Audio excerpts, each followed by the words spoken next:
नमः शिवाय। हर हर महादेव। सोम प्रदोष व्रत कथा। व्रती प्रातः काल नित्य क्रिया से निवृत्त होकर आचमन प्राणायाम करे तथा सूर्य को अर्घ्य दे यह संकल्प करे कि आज से मैं अपने मनोवांछित फल की प्राप्ति के लिए सोम प्रदोष का व्रत नियमित रूप से शिव पार्वती के पूजन सहित करूंगा।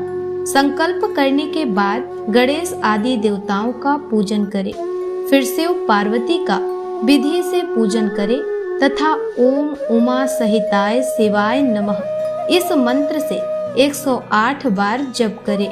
जप करके भगवान शंकर की स्तुति करे। इस व्रत को जो कोई भी करता है भगवान की कृपा से उसके समस्त कार्य सिद्ध होते हैं। रोगी का रोग दूर हो जाता है, निर्धन को धन की प्राप्ति, विद्यार्थी को विद्या प्राप्ति एवं संतान चाहने वालों को संतान का लाभ होता है। यदि कोई राजा इस व्रत को करता है तो उसके राज्य में प्रजा सभी प्रकार से सुखी रहती है तथा महामारी अकाल आदि का भय नहीं रहता, वह शत्रुओं का नाश हो जाता है। राजा या जो कोई भी इस व्रत को करता है शिव पार्वती की कृपा से दीर्घायु को प्राप्त करता है तथा अंत में भगवान शंकर के परम धाम को प्राप्त करता है। प्राचीन काल में धन धान्य से युक्त एक वैश्य था, किंतु उसके एक भी संतान न थी। इससे वह सदैव अत्यंत दुखित रहता था। वह वैश्य प्रत्येक सोमवार को शिव जी का पूजन एवं व्रत करता था। भगवान का भोग लगाकर ही वह पत्नी सहित प्रसाद स्वरूप भोजन करता था।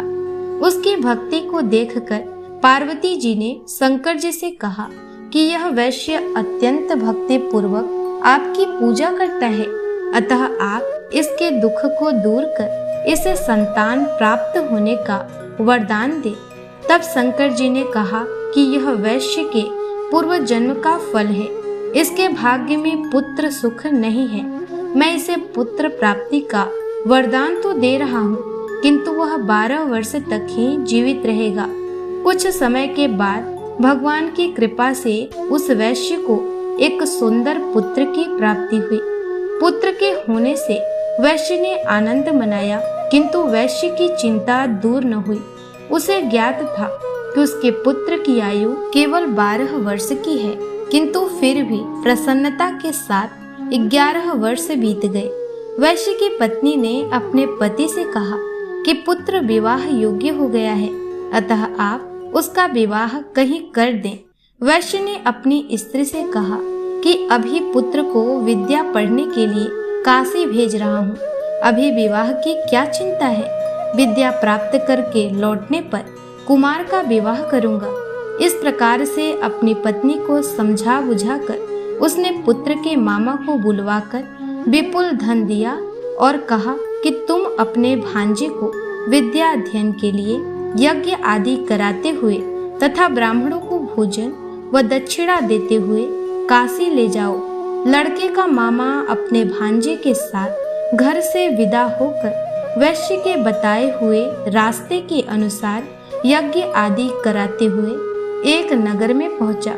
उसी दिन उस नगर के राजा की पुत्री का विवाह था। राजकुमारी बहुत ही रूपवती एवं गुणवती थी, किंतु जिस बालक के साथ उसका विवाह हो रहा था वह काना था। वर का पिता इस कारण बहुत चिंतित था। वर के पिता ने जब सर्वगुण संपन्न उस वैश्य पुत्र को देखा तो उसके मामा से कहा कि आप इस लड़के को कुछ समय के लिए मुझे दे दें तो आप मुझ पर बहुत बड़ी कृपा करेंगे। विवाह के बाद मैं इस कुमार को आपको सौंप दूंगा तथा पुरस्कार स्वरूप बहुत अधिक धन दूंगा। वर के पिता ने जब इस प्रकार कहा तो लड़के के मामा ने उसका कहना मान लिया और अपने भांजे को वर बनाकर मंडप में भेज दिया। राजकुमारी और वैश्य पुत्र का विवाह हो गया। सिंदूर दान के बाद वैश्य पुत्र लौटने लगा तो उसने राजकुमारी की साड़ी में अपना संपूर्ण वृत्तांत लिख दिया कि तुम्हारा विवाह हमारे साथ संपन्न हुआ है और मैं अब विद्या प्राप्त करने के लिए काशी जा रहा हूँ। एक काना राजकुमार तुम्हें अपनी पत्नी बनाएगा और उसी के साथ तुम्हें विदा होना पड़ेगा। यह लिखकर वैश्य पुत्र विद्या प्राप्त करने के लिए काशी चला गया। जब राजकुमारी विदा होने लगी तो उसने अपनी साड़ी पर लिखे हुए शब्दों को देखकर उसे पढ़ा और उस राजकुमार के साथ विदा होने से इनकार कर दिया और कहा, यह मेरा पति नहीं है, मैं इसके साथ नहीं जाऊंगी। मेरा पति वैश्य कुमार जो विद्या प्राप्त करने के लिए काशी गया हुआ है, कन्या के माता पिता वर पक्ष द्वारा किए गए छल से अत्यंत दुखित हुए और राजकुमारी को विदा नहीं किया। उधर वैश्य कुमार काशी पहुंचकर विद्या अध्ययन करने लगा तथा उसके मामा ने यज्ञ करना शुरू कर दिया। जिस दिन 12 वर्ष पूरे हुए, लड़के ने कहा कि आज कुछ शारीरिक कष्ट है, अतः अब मैं आराम करूंगा। ऐसा कहकर लड़का अपने बिस्तर पर जाकर लेट गया और मर गया। थोड़ी देर बाद मामा ने आकर देखा तो भांजे को मरा हुआ पाया, जिसके कारण वह बहुत दुखित हुआ, किंतु यज्ञ के भंग हो जाने के डर से चुप रहा। यज्ञ की पूर्णाहुति होने के बाद जब सभी लोग वहां से चले गए, तब तो उसने बड़े जोर से रोना प्रारंभ कर दिया। दैव योग से शिव पार्वती उधर से ही जा रहे थे। पार्वती जी ने शिव जी से कहा, कोई यह कैसा करुण विलाप कर रहा है, वहां चलकर देखना चाहिए। पार्वती जी के कहने पर शंकर जी वहां पर गए जहां पर वैश्य रो रहा था तथा बालक मरा हुआ पड़ा था। पार्वती जी ने कहा, यह तो वही बालक है जो आपके वर के प्रभाव से उत्पन्न हुआ था। इसे आप जीवन दान दें ताकि इसके परिवार वालों का दुख दूर हो जाए और सुख की प्राप्ति हो। शिव जी ने कहा, इस बालक की आयु पूर्ण हो चुकी है, किंतु आपके कहने पर मैं इसे जीवित एवं दीर्घायु कर देता हूँ। ऐसा कहकर उन्होंने उस मृत बालक को जीवन दान दिया तथा स्वयं अपने लोक को चले गए। कुछ दिन के बाद बालक समस्त विद्याओं में निपुण होकर अपने मामा के सहित अपने नगर को चल दिया।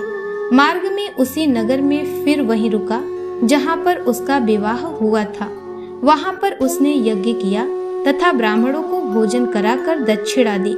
राजा को यह समाचार मिलने में देर न लगी कि काशी से विद्या प्राप्त करके एक वैश्य पुत्र लौटा है और वह यज्ञ आदि कर रहा है। यह सुनकर राजा स्वयं वहां पर गया और अपने दामाद को देखकर बहुत ही प्रसन्न हुआ। उसे अपने घर ले गया तथा कुछ समय बाद अपनी पुत्री के सहित विदा कर दिया। वैश्य कुमार अपने मामा व पत्नी के साथ अपने नगर आया और अपने माता पिता के साथ सुख पूर्वक रहने लगा। उसके माता पिता ने भी नियम पूर्वक सोम प्रदोष का व्रत करके अपने अल्पायु पुत्र को दीर्घायु बना दिया। जो भी प्रदोष व्रत को करता है या पवित्र कथा को सुनता है, उसके समस्त कष्ट नष्ट हो जाते हैं तथा समस्त मनोकामनाएं पूर्ण होती हैं। आशा करती हूँ कि आप सभी को ये कथा पसंद आई होगी। ऐसे ही धार्मिक कथा के लिए हमारे चैनल को सब्सक्राइब कर लें। मिलते हैं नेक्स्ट वीडियो में, तब तक के लिए हर हर महादेव।